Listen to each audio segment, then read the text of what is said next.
Gaffer, it's a lovely sunny Friday afternoon here at Firhill, and you've got a wee bit of an update for us today. We'll start with the positive news. Darren Brownlie, a contract extension. Yeah, well, listen, it's positive news with a hint of bad news. I think a lot of the supporters have been asking how he is, and unfortunately he's going to go into surgery. He's got quite a serious injury, but it's not a serious injury, if that makes sense. He's got a little nick in his ACL, and he'll probably be out for most of the season. It's really horrendous luck for Darren, but for us, I wouldn't swap him for any centre back in the Championship. I think he could play in the Premier League now. So big loss for us, but the boy will come back. I mean, it's the operation he's get is fairly routine for the type. We hope he'll be back by April, and he'll be back for next season under contract, better than ever. We certainly hope that, and he goes with all our best wishes for his surgery, which we hope will be next week sometime. Getting Darren tied into a longer term deal is just something that backs up the business you did earlier in the summer with the likes of Ross Docherty, Brian Graham and Banzo all extending. Yeah, we've got now about 8 or 9 of the players that we really want to be here. Well, we want them all to be here, and it's up to the other ones that haven't got an extra year or to show this year that they deserve it, and I'm sure they will. So yeah, it's good news, because I spoke to the board when I arrived, and I thought there was too much toing and froing, and we've basically had to completely and utterly gut everything. And the boys that are under contract for next season are all, the main members of the team, and I think there'll be another 2 or 3 come at the end of this season that'll be part of that, ready to move forward whatever league we're in. We're now a week away from the start of the Cinch Championship, which gets underway next weekend against Queen of the South. How are you feeling the squads? Well, I'm disappointed in the League Cup, because I don't like to treat it, not blasé, but I don't like to treat it as friendlies, but we've had some issues, like a lot of other clubs. We haven't had to postpone games, but there's been, I think there's about 70-80% of the players are really up to speed fitness wise, but there's 3, 4, 5 that didn't train for 10 days that are still to get there. But we hope by a week tomorrow they'll be raring to go, and we'll get everybody up to speed, barring no more COVID issues.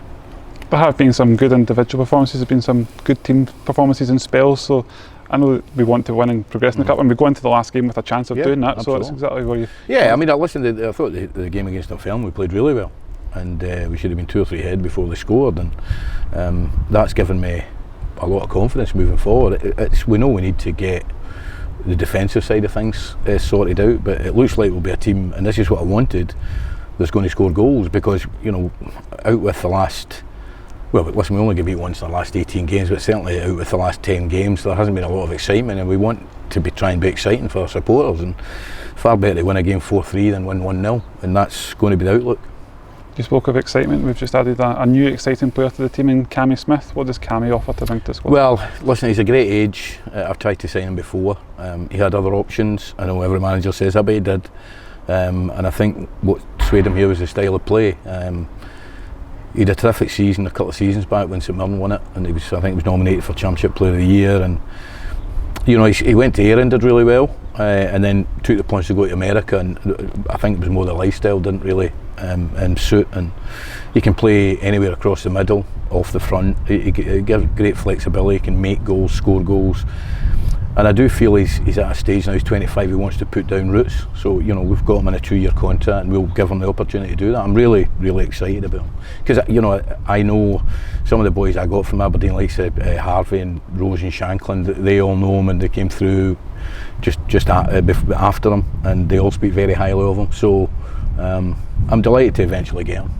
So that's another boost to bring to the squad, as well as I believe Shea Gordon may have a chance of also. Yeah, I think Shea will be back in the squad at the upside, I think, which is great. I think Tiffany may miss out. I think he probably could play at a push, but I don't think there's any reason to push him. He's one of the ones that needs a bit of training because he missed 10 days, and it's just his hamstring's a wee bit tight, so we'll probably not risk him on Sunday. Are we closer to any more additions to the squad? Is there any other changes that are? Yeah, well, in and out. I mean, Tamaware is seeking pastures new. He's been told he won't feature here. He's a great lad. He's been dreadfully unlucky here. I mean, and when you look at his stats at Morton, I mean, he didn't miss a game. So he's a proven championship level centre back, so I'm sure he'll get sorted out. That may happen in the next 2 or 3 days next week.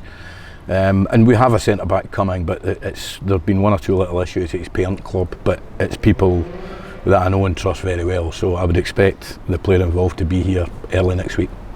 And we've also got some of the modern apprentices that have went out on loan. James Lyon's already been out to Ennismuir. Mason McCready got first team experience last week with Gretna. Yeah. Billy Owens and Gospel, will they stay around the squad at the moment? Well, just now, because our numbers are so light, we're still short. If we get the defender and obviously we're getting Cammy, that would be 16. So we'd obviously need another couple minimum. So they'll probably be around us till then, but I think it would benefit both of them because they're real good young players. I see Billy up there with James. I think Billy will be part of our first team squad next year. I could put them out on loan tomorrow if I wanted to. But A, it's got to be the right club, and B, they're needed for us just now. I mean, they both came on the other night against Dumbarton and did ever so well. And I like Billy Owens. I think he's got a real chance.